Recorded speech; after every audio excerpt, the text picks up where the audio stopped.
Hey guys, good morning. At welcome nga pala sa channel ko. Ito nga pala, update ko lang pala kayo dito sa ano. Kung ano nga pala nangyayari dito sa ano. Dito sa ano natin. Sa mga pinatayo natin. At nga pala, ito, may alaga na tayong ano, may bago tayong pet. Ito yung dalawang native.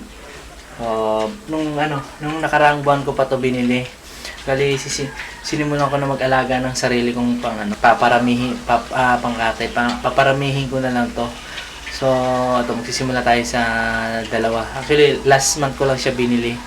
So, ito, palalakihin muna natin. Tapos, pararamihin natin sila. Tapos, para may sarili tayo pang benta. Kasi, totoo lang, experience ko mahirap magan ng baboy pagka wala kang sarili. Lalo na pang katay, tsaka pang order. Kaya ito, magsimula tayo mag-alaga ng native na baboy. So, ayan.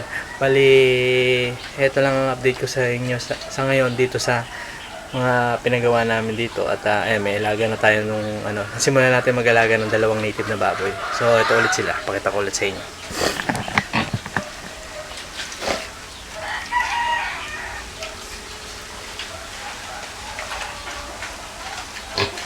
So guys, ayun lang, yun lang yung update ko as of now dito sa likuran kung ano nangyari dito. At ayun, guys, belated happy new year nga pala sa inyong lahat. At ayun, thank you nga pala ulit. Thank you ulit guys. Short video lang tayo at guys, yun lang, please like, comment, share, and subscribe. And click mo na rin yung notification bell para naman updated sa bagong video and vlog na i-upload ko. See you on my next vlog. Bye bye and God bless.